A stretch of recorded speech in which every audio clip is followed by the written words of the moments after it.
Yang baik ini kita bisa berkumpul dalam acara penilaian kinerja kepala sekolah SDN 3 Ciledug Lor, Kecamatan Ciledug, Kabupaten Cirebon pada hari Selasa 1 Oktober 2024. Dalam acara penilaian kinerja kepala sekolah SDN 3 Ciledug Lor, Kecamatan Ciledug, Kabupaten Cirebon pada hari Selasa 1 Oktober 2024. Tak lupa salawat dan salam mari kita curahkan kepada Nabi kita, Nabi Muhammad SAW. Bapak dan Ibu yang saya hormati, kami telah menyusun acara sebagai berikut. 1. Pembukaan. 2. Menyanyikan lagu Indonesia Raya. 3. Presentasi. 4. Tanya jawab. Dan yang kelima, doa penutup. Marilah Bapak Ibu kita buka acara ini dengan membaca basmalah. Bismillahirrahmanirrahim. Menginjak ke acara berikutnya, menyanyikan lagu Indonesia Raya. Kepada Bapak dan Ibu dimohon untuk berdiri.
Hadirin dipersilakan duduk kembali. Menginjak ke acara inti yaitu presentasi kepala sekolah. Kepada Ibu Adin dipersilakan. Terima kasih. Assalamualaikum warahmatullahi wabarakatuh. Saya ucapkan terima kasih kepada Bapak Ibu guru semua atas kehadirannya dalam acara presentasi penilaian kinerja kepala sekolah hari ini. Baik, saya akan mulai presentasi ini tentang program sekolah berbasis data. Ibu Bapak, program sekolah berbasis data berarti program sekolah yang diambil berdasarkan capaian pada rapor pendidikan. Ada rapor sekolah ya Ibu Bapak, seperti ini. Capaian sekolah kita sebagian besar berwarna hijau pekat. Ada satu yang berwarna hijau muda, itu pada bagian progres belajar. Nah, sekarang kita lihat progres belajar ini pada rapor pendidikan. Silakan dulu. Nah Ibu Bapak, berdasarkan laporan rapor pendidikan SDN Negeri 3 Ciledug Lor tahun 2024, seperti inilah hasilnya. Untuk kemampuan literasi baik, proporsi peserta didik dengan kemampuan literasi dan kompetensi minimum nilainya juga bagus ya. Nah, kemudian proporsi peserta didik dengan kemampuan literasi mencapai kompetensi minimum juga bagus ya, 75%. Nah, ada yang di bawah nilainya yaitu pada proporsi peserta didik dengan kemampuan literasi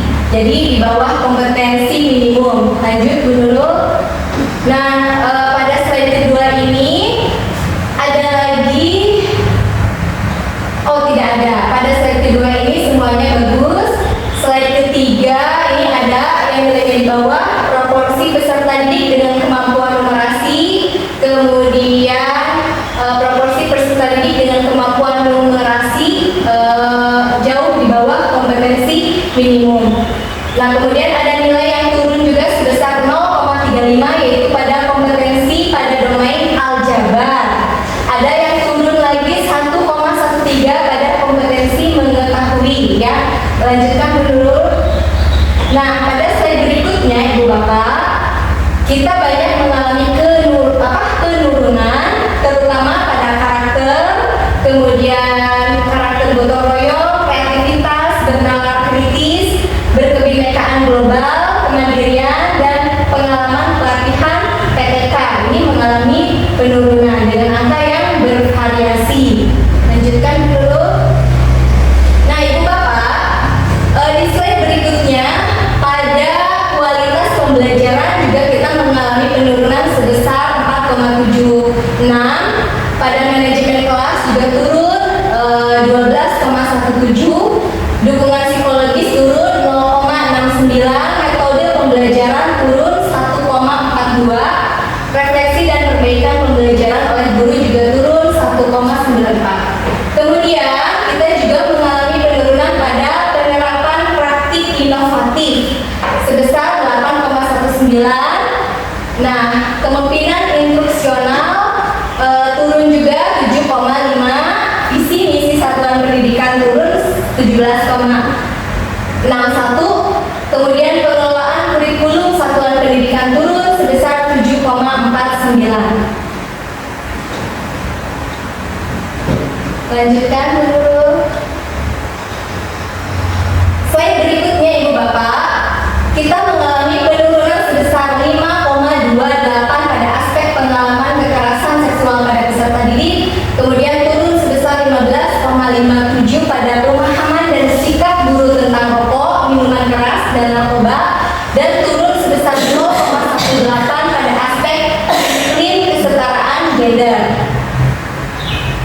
Nah, kemudian kita turun lagi sebesar 4,96 pada aspek toleransi dan kesetaraan peserta didik, dan turun sebesar 4,71 pada layanan disabilitas dan layanan satuan pendidikan untuk peserta didik cerdas dan bakat istimewa, turun sebesar 1,51.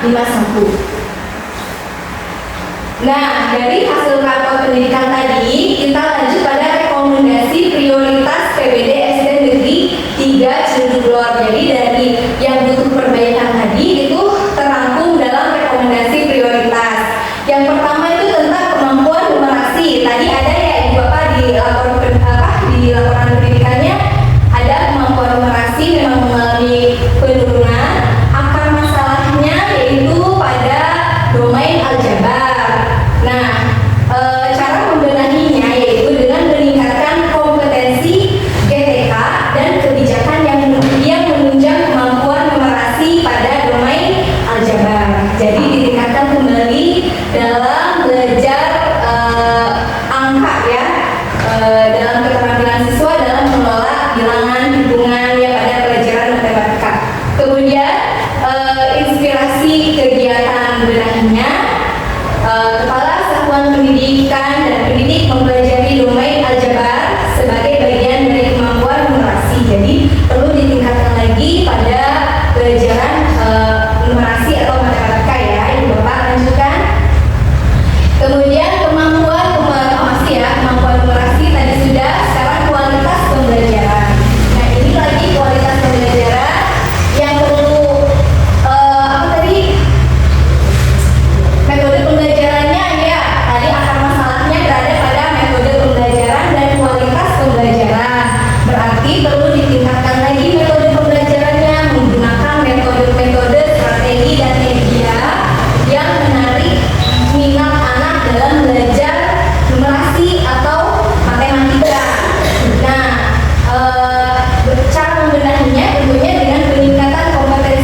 ingatkan lagi kepada siswa tentang misi-misi sekolah.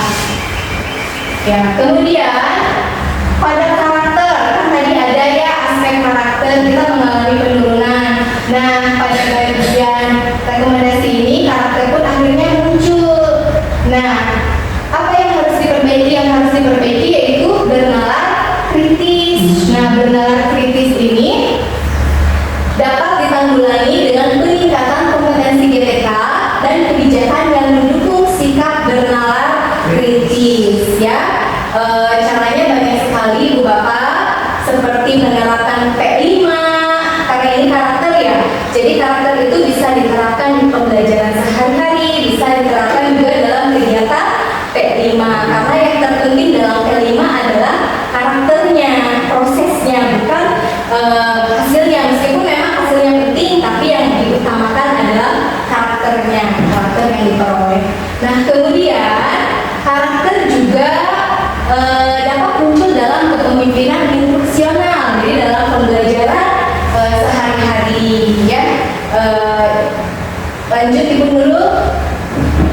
Kemudian ada lagi iklim keamanan satuan pendidikan. Iklim keamanan satuan pendidikan ini merupakan tanggung jawab kita bersama tenaga pendidik dan kependidikan dalam kegiatan sehari-hari. Mungkin kita dapat memberi pemahaman kepada siswa tentang bahayanya bullying, bahayanya merokok, bahayanya minuman keras, narkoba, dan lain sebagainya.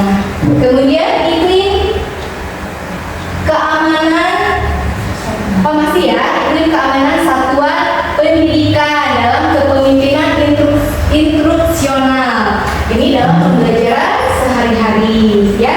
Jadi dalam pembelajaran sehari-hari itu selalu diserikan tentang pentingnya moral, ya Ibu Bapak, dan norma-norma kehidupan. Mangga dulu lanjutkan. Nah, kemudian ada kemampuan literasi. Kemampuan literasi di sini aspek yang harus dibenahinya yaitu peningkatan kompetensi GTK dan kebijakan yang mendukung kompetensi membaca teks informasi. Kebetulan kita sudah memiliki kegiatan literasi membaca yang dilaksanakan setiap hari Sabtu. Nah, ini dapat terus dilakukan secara berkesinambungan, berkelanjutan, agar anak-anak itu semakin gemar membaca. Kemudian masih kemampuan literasi. Kemampuan literasi di sini kepemimpinan instruksional, berarti dalam pembelajaran sehari-hari ya sudah tentu literasi ini diterapkan dalam berbagai mata pelajaran. Lanjutkan dulu. Nah, iklim kebinekaan. Seperti kita tahu Ibu Bapak bahwa anak-anak kita ini terdiri dari berbagai karakter, entah itu bahasanya, karakter lingkungan sosialnya, ya, ataupun karakter dari anaknya itu sendiri. Nah, jadi iklim kebinekaan ini kita dapat terapkan dengan cara toleransi dan kesetaraan peserta didik. Jadi tanpa membeda-bedakan, tanpa menganak-emaskan peserta didik. Semua peserta didik sama apapun latar belakang agama, sosial, dan budayanya. Kemudian, nah, dari lapor pendidikan tadi kita meningkat ke rekomendasi ya, rekomendasi. Kemudian sekarang kita ke lembar rencana kerja tahunan atau RKT. Nah, RKT ini ada beberapa aspek. Yang pertama kemampuan numerasi, yang diantaranya adalah kompetensi pada domain aljabar seperti tadi yang tercantum pada laporan pendidikan, dan rekomendasi tadi ya. Sekarang di RKT-nya pun ada. Kemudian kemampuan apalagi, coba next dulu. Kemampuan numerasi, lalu kualitas pembelajaran, diantaranya adalah metode pembelajaran yang memperbaiki metode pembelajaran dan memperbaiki kualitas pembelajaran. Kemudian pembentukan karakter. Pembentukan karakter bisa dengan cara bernalar kritis. kompetensi guru dan tenaga kependidikan yang mendukung sikap bernalar kritis ini dapat diterapkan dalam kegiatan pembelajaran maupun P5. Kemudian iklim keamanan satuan pendidikan. Nah, iklim keamanan satuan pendidikan ini merupakan tanggung jawab kita bersama, ya, kepala sekolah, guru, operator, penjaga sekolah, siswa, ya, komite dan stakeholder lainnya, supaya sekolah ini terbebas dari bullying, terbebas dari rokok, minuman keras, narkoba dan lain sebagainya. Nah, kemudian kemampuan literasi bisa diterapkan dalam kepemimpinan instruksional, kegiatan pada guru sehari-hari, baik itu di kelas maupun di luar kelas. Nah, jadi pendidik mengimplementasikan pengetahuan tentang teks informasi untuk meningkatkan kemampuan literasi kepada siswa. Ya, selain dalam kegiatan pembelajaran di kelas, juga dalam kegiatan literasi membaca yang sudah berjalan selama ini. Nah, kemudian iklim kebinekaan tadi seperti beragam karakter budaya, sosial, dan sebagainya, kita dapat menerapkannya dengan cara bertoleransi dan kesetaraan peserta didik tanpa ada yang dianakmaskan. Jadi semua kita perlakukan sama. Nah, Ibu Bapak, itulah yang ingin saya sampaikan dalam penilaian kinerja kepala sekolah saat ini. Baik, Ibu Teti, silakan. Terima kasih kepada Ibu Atik atas presentasinya. Dari presentasi Ibu Atik ini, semoga kita bisa mengambil poin-poin apa saja yang kita perlu tingkatkan dan kita benahi untuk kemajuan sekolah kita. Mari kita lanjut ke acara berikutnya, yaitu sesi tanya jawab. Silakan Bapak Ibu, barangkali ada yang mau ditanyakan, kami beri kesempatan. Ya, maka menurut mengenai tadi yang sudah dipaparkan oleh Ibu Atin, di sini saya ada satu pertanyaan mengenai tadi kan menjelaskan tentang rencana kerja tahunan. Nah, bagaimana cara menerapkan, kan ada 6 aspek ya Bu, bagaimana cara menerapkan 6 aspek RKT tersebut dalam pembelajaran?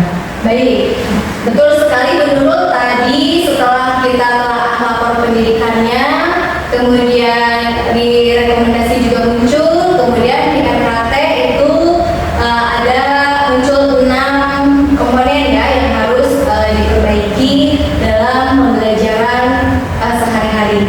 Nah, tentunya cara menerapkan dalam pembelajaran itu kita sesuaikan dengan kebutuhan dan kesiapan belajar siswa. Jadi, misalkan numerasi pasti kita ajarkan anak tersebut pada pelajaran matematika ataupun eksakta lainnya, ataupun pada saat S-Breaking juga bisa S-Breaking-nya tentang bilangan, ataupun dalam P5 bisa numerasi itu, ya. Jadi P5 itu tidak harus selalu tentang produk, ya, tentang matematika pun, tentang bilangan pun bisa. Misalkan bagaimana pendapat kalian tentang pembelajaran matematika atau kesulitan-kesulitan yang kalian hadapi dalam pembelajaran matematika. Anak-anak diajarkan untuk berani mengungkapkan pendapatnya di depan kelas tentang kesulitan dia dalam memahami bilangan atau numerasi tersebut. Nah, kalau literasi itu tentunya bisa diterapkan dalam berbagai mata pelajaran seperti bahasa Indonesia, IPA, PS dan lain sebagainya. Kemudian juga dalam kegiatan tambahan seperti setiap hari Sabtu kita mengadakan literasi membaca, itu sudah sangat bagus sekali. Nah, misalkan dalam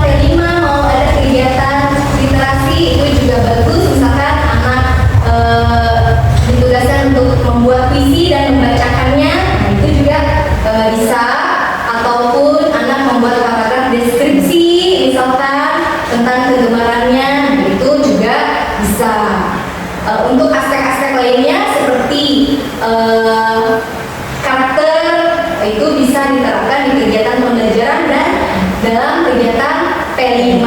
Karena dalam P5 itu kan yang terpenting prosesnya ya, bagaimana kita membentuk karakter anak dari gotong royongnya, dari kemandiriannya, betul sekali. Kemudian dari apa yang lagi, misalkan dia mau membantu orang lain, dia kreatif dan sebagainya.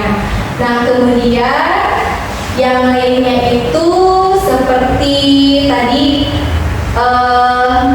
kegiatan metode pembelajarannya dan yang lainnya itu bisa ditingkatkan lagi dengan menggunakan metode pembelajaran yang bervariasi, strategi yang bervariasi. Jadi intinya dalam pembelajaran berdiferensiasi nanti semuanya akan muncul seperti itu. Bagaimana Bu Guru? Semoga puas atas jawaban pertanyaannya. Ya, sudah cukup Bu. Ya, terima kasih. Adakah Bapak Ibu yang lain yang ingin bertanya? Cukup? Cukup. Alhamdulillah, acara sudah kita lalui bersama. Tiba pada acara berikutnya, yaitu kita tutup dengan membaca hamdalah. Sebelum saya tutup, selaku pembawa acara, saya mohon maaf apabila ada kata-kata yang salah. Saya akhiri, wabillahi taufiq wal hidayah.